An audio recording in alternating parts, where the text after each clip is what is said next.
Welcome everybody to the DC New 52 review. I want to thank you for tuning into another episode. I am your host as always, Paulie DC, and let's get into another one of these things. Today I will review Red Lanterns Volume 1. It was titled Blood and Rage, and it was written by Peter Milligan with art by Ed Bennis and Rob Hunter, and the first 7 issues were released between November 2011 to May of 2012. The Red Lanterns, along with the blues, indigos, violets, oranges, yellows, and greens, make up what would be called the emotional electromagnetic spectrum. Say that 5 times fast. There's also the black and the white, but that's another whole can of worms that I'll open in another review, most likely the Green Lantern New Guardian series Volume 1, which will be coming out next. Don't even get me started on the invisible spectrum. Please, just don't. This titular corpse was created by Jeff Johns and Ethan Van Sciver in Green Lantern number 25, which came out in January of 2008. Since I cover New 52 stuff only, I won't get into too much before the event, but the most important part worth mentioning here is Guardian of the Universe member Krona was pretty much a big catalyst in the Red's inception and was killed by Hal Jordan in the War of the Green Lantern story arc, which had big implications carrying into this series. The Red Lanterns generate their powers from extreme rage, and their abilities are like most of the other corps. The rings they wear grant them flight, environmental protection, intergalactic translation. However, very intense focus is required to allow them constructs. Instead, their unique ability is to spew a noxious red bile from their mouths. How lovely. Oh, and if you accept a Red Lantern ring, then your heart literally explodes, thus you become dependent on it for continued survival. And then you become a mindless, borderline feral creature. That is a shittier deal than a Kevin O'Leary one. Getting into the main characters, now there is an unspecified number of Red Lanterns out there, but the ones that become main players are Atrocitus, the big burly leader, and his familiar, Dexter, which is a new origin for him since originally he was literally just a very mangy cat. Yes. Then we've got Bleeze, a standout female character in the New 52, the Reebok Antelope Gazelle thing Scalox, a crystal ball with a gnarly face named Zilius Zox, and a brain jellyfish hybrid Ratchet. A newcomer would join the ranks, so let me not delay any further.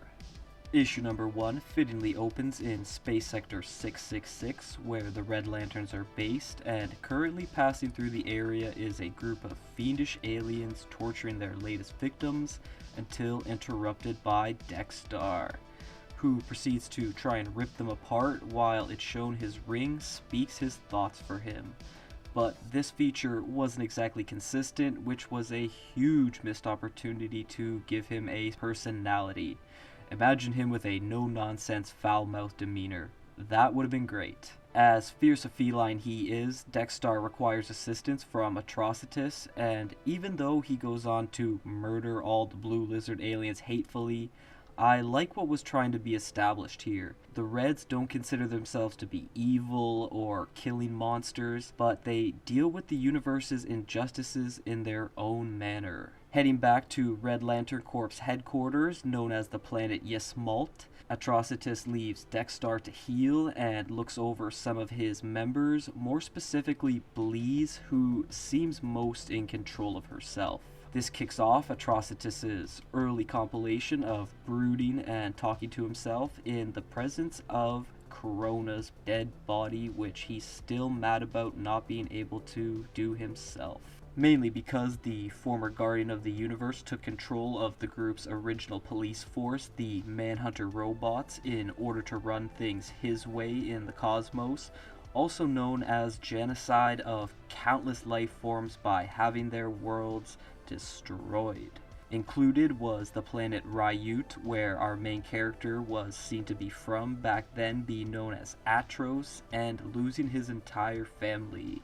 Krona gets a chunk of his chest ripped out next, so Atrocitus can use the blood for a sacrifice in order to see the future. Well, one benefit of writing a character not much is known about is you can make up random convenient shit like this. The vision shows him evil, death, and pain across the universe, so his decision is cemented to use his corpse to rectify that. Issue number 2 continues on the planet of Ysmalt, which actually has quite a ripe history to it. Long ago being the home of the malevolent Empire of Tears, who did battle with the Malthusians, often referred to as the first intelligent species in the DC multiverse. Pretty much predecessors to the Guardians of the Universe in terms of wanting to tame it. Speaking of predecessors, Abin Sur, whose ring originally found Hal Jordan, had to enter Ysmalt at one point where he met a member of something called the Five Inversions, which would later have big implications on this title. Getting into what takes place in this issue, Atrocitus decides to go to the planet Gan 9, represented with the Roman numeral as the number, because apparently an ancient Earth civilization's form of counting has found its way to other galaxies. Anyhow, the Ganites are locked in a vicious war with the Uvers? Uvers? Yeah. And during another day of fighting, Atrocitus arrives to encounter some heinous casualties of war, leaving a young child with no family. So after he gets blasted, he doles out a bit of his red rage to punish those responsible, and then poorly attempts to help the child, who is now very angry. He realizes he'll need help in fulfilling his new mission now, so Atrocitus heads back to Ysmalt with new plans for his Red Lanterns. Issue number 3 opens with Bleez taking a plunge into the blood ocean of Ysmalt.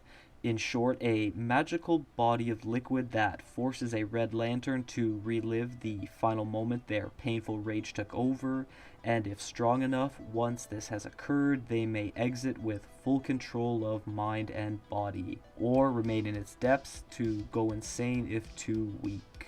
While other Red Lanterns watch to see Bleez's result, instead of a bunch of cool character designs, we get an unnecessary look at a blue female alien's ass.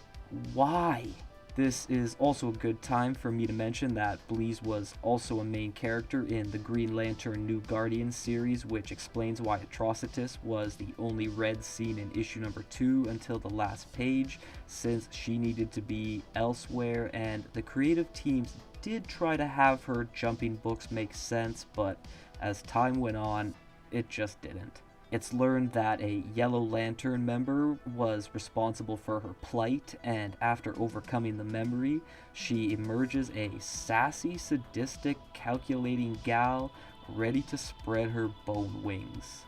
Atrocitus isn't happy with what Bleez has to say at first, so he believes that she needs to relieve some stress, and the two venture to her homeworld of Havana. Oh wait, no. Havania. My bad. And there, basically an origin tale is told. Bleez's race are a high class of aliens with teal skin and majestic wings, and she was a princess that denied the hand of all potential partners, but two jealous ones, Count Lib and Baron Gaz, conspired with a Yellow Lantern who abused, mutilated, and sexually assaulted her. Holy. Once back in real time, Bleez wants to visit her parents' tomb, where inside Atrocitus begins a string of behavior towards her that would make Ike Turner blush. And in the end, all she wanted to do was spit on the corpses. Okay? Enough talking, man. Let's see some violence already. Ah, there we go. Bleez and Atrocitus find Lib and Gaz so one of their heads can be clawed off, while the other one's chest is torn apart. Honestly though, Bleez's idea for him was quite nasty. This ties into Atrocitus's final thoughts that he expresses to Krona's corpse, that he thinks Bleez is planning a coup due to her new fully gained intelligence. Issue number 4 starts with Atrocitus chasing down corpse member Scalox, and once caught, gives him what I can only describe as a very disgusting hickey. Its purpose is to absorb some of his memories through blood, because that's a thing he can do, and he sees a partial conversation Bleez had in secret with a group of Reds behind his back. So Scalox, Ratchet, and Ziliazox are forced to enter the Blood Ocean, which is against Bleez's advice. This gives us a peek into their awful histories, Ratchet's being part of a long-living species that are hardcore isolationists and punish those who engage in any social interaction whatsoever, which he of course did. Scalox, on the other hand, was a mercenary pirate type working for a boss named Lancer who thought he betrayed him after stealing some sort of Fabergé cyber egg thing. While that's all happening, Atrocitus first sees something creeping around Ysmalt where Krona is. More on that later, since he heads out to do some rage killing for victims of horrible deeds across the universe. Let's not talk about him entering Earth though with zero attention. Anyway, when returned to Ysmalt, someone has body snatched Krona. Dun dun dun.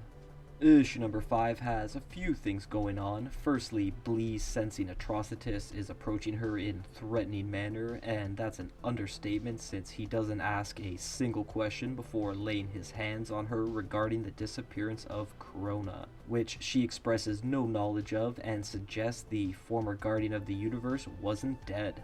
Atrocitus then demands Bleez return to the Blood Ocean to search for the others still inside so they can assist in getting to the bottom of things. But when reluctant to do so, she is beaten some more. Was this really necessary? Atrocitus is supposed to be a beastly and dogmatic person or thing, whatever, but all readers got from him early is a sullen, abusive piece of shit. Hard to garner long-lasting interest in that.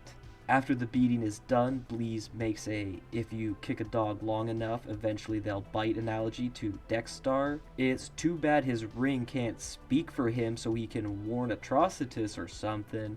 Speaking of him, while traveling across the planet, he encounters an unknown attacker lurking among the area, so he must wait for Bleez to return from the Blood Ocean with backup. Memories of receiving red rings commence, Ratchet's going down during an 80-year prison sentence after being mutilated and force-fed in order to be kept alive, while Scalox was tossed into a furnace until his flesh melted off. Yikes. I guess Mr. Milligan couldn't think of one for Ziliazox at the moment since Bleez pulls him out and the other two, with a brief chat among them that had me thinking there should have been more attention given to the other Reds with different backgrounds and attitudes to play off of. Atrocitus then stops by to break up the conversation and to utter the corpse's oath quote. And hey, y'all decide on your own if you like it. Issue number 6 picks up with Jack Moore receiving his Red Lantern ring. Who the hell is Jack Moore? Well, throughout the first couple issues, things were jumping to Earth with two brothers, Jack and Ray, being seen dealing with the loss of their grandfather at the hands of a mugger and reacting to it in different degrees. Ray, being the angry and aggressive one, tries to get Jack in on some revenge, but the two end up fighting each other instead. Ray then later tries to get vengeance alone, which winds up getting him beaten to death by cops. Yeah, I'll just leave that one alone. What, you thought Ray was going to get the ring as I was just explaining this? Well, honestly, you shouldn't have, because it was pretty obvious this was a psych out and Jack was going to get it due to suppressed rage. Things continue with Mr. Moore murdering one of the cops that just took out Ray, and then he flies to visit his dead granddad's grave while desiccating some other poor persons when arrived. Finally, he then takes the tombstone to use as a weapon to kill Baxter the mugger responsible for the death. He's already under police protection, but they can't actually do anything to protect him when Jackie Boy arrives. What's up with the one cop shouting "Taser" before using it? What is this, a Yu-Gi-Oh duel where they declare the attack names first? Obviously, a disservice would have been done if at least one Green Lantern didn't show up in this book, so Guy Gardner, who wasn't busy with the Green Lantern Corps and Justice League International, hits the scene before Baxter experiences a whole new meaning to the Tombstone Piledriver. Back on Ysmalt, Atrocitus is beating Bleez again. How did you go from rallying the corpse to help you locate Krona to kicking the crap out of her randomly? I don't know, and I don't care. Bleez thankfully fights back this time, and I gotta mention this while they fight. What's going on with her color palette? First she was a light blue, now pale white. We're only 6 bloody issues in, and already there was debate as to what her skin color is. She's a good fighter, but Atrocitus is better, and when he's about to really hurt Bleez, many other members come to her side, forcing him to try and justify himself, but usually justification equals nullification, and old Atrocity now realizes he's got a lot to nullify. Issue number 7 wraps up this book in 3 parts, one of which being Guy trying to calm down Jack as they fight across a highway, with mentions of Guy having his own Red Ring issues. And then he mentions Blue Lantern member Saint Walker before Jack shows that he's kind of in control and saves him from oncoming traffic. Guy then asks for help with the injured people, but Jack just flies off into space. Out in a much deeper part of space, some of the last remaining Yellow Lantern members, minus their rings, see my Green Lantern Vol.1 video for more on that, are traveling together and discussing a possible rebuild until attacked by Bleez and all the Reds that splintered off with her.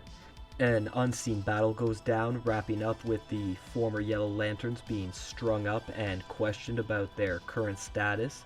Bleez believes Sinestro is planning something big while scratching one of them up, and then the sort of leader Philo laughs in her face when finding out she's screwed with Atrocitus, who even Sinestro supposedly fears. Spoiler, with the character arcs both creators of the Yellow Lantern and Red Lantern corpses went through, that statement means Jack and shit. And Jack left town. Shout out Bruce Campbell and the Raimi brothers. Bleez doesn't like to be laughed at, so she uses her bile breath to burn him to the bone. And lastly, on Ysmalt, Atrocitus has traveled to the Abominable Zone, where he first speaks of how this place was where he used the blood magic to harness the red light spectrum. However, his first experiments to create red lanterns were deemed failures for more than one reason, but now they've come back for revenge. Abysmus and the Abysmorphs, some of the most putrid things you've ever seen. Atrocitus wastes no time tearing a few apart, but Jack then arrives, distracting him long enough for Abysmus to stake him through the chest. Alright. Now, I couldn't find a definitive source on why the Reds got a series out of all the other corps, so your guess is as good as mine. This title, along with Justice League Dark and Stormwatch, were 3 team-based books Peter Milligan wrote at the beginning of the New 52, so he definitely seemed to be trusted with that type of material. However, I started to notice that as I collected the comics that when writers were doing more than 2 series at a time, certain things got skimped on. I always thought this opening volume just lacked a bit of complexity. Hear me out. The Red Lanterns are taking on a highly dangerous opening threat, allowing for, I'm just gonna say it, more death and destruction. Don't lie, for a series that had some of the most viciously disturbing individuals throughout the universe, this story was seriously lacking in that department. All the side stuff we did see could have still been included, just all tied together with an overarching threat that the Corps battled from issues 1 to 6. And once victorious, the Reds return to Ysmalt in issue 7 to find Abysmus and so forth. Imagine them standing over a defeated enemy, battle-torn, but giving their first collective shout of their oath. And that's just something my silly brain came up with while writing this script. This series was the first ever for the Red Lantern, so that almost gives free range on what to include. And what's chosen is a bland domestic abuser and a wee bit of nepotism, making a British guy the next big thing in the corps. When it came to the art, the stuff is really great. It's big, it's bold, and dare I say, it's bloody. The characters range from muscular to svelte. Yes, I bust out the adjectives for stuff I like, except there was a big missed opportunity with not including more Red Lantern members. There is a handful that don't have speaking roles, but why not more? There was only one scene where we saw more than 10 at once. A few other female Red Lanterns that had bigger parts would have been very cool and honestly I think ideal. Take a bit of pressure off of Blee's and attention away from her lower hindquarters. Seriously, there was no reason whatsoever to have her uniform cover her entire upper half but appear as garter belt lingerie on the lower half. Sexualizing the humans is one thing, but aliens, that is a whole other sport. Especially because part of this one's backstory was she was sexually assaulted. Seriously, come on, man. Not a whole lot for me to get into regarding dialogue, aside from Blee's, who is undeniably one of the best parts about this opening volume. You've got Jack and Ray, who just yell at each other a lot, so that leaves Atrocitus as really the only other one who speaks. His speech ranges from him thinking he's a necessary vindicator that knows what's right for all those he meets, to an emotionally distraught ball of rage obsessed with a corpse. It is hard to craft a good script when half the characters you're dealing with can't even speak properly. I think that's enough for today though, so if you have watched until the end, I want to personally thank you for that, and to please like, share, and subscribe. Please follow me on all my social media platforms, and to join me next time for the Green Lantern New Guardians Vol.1.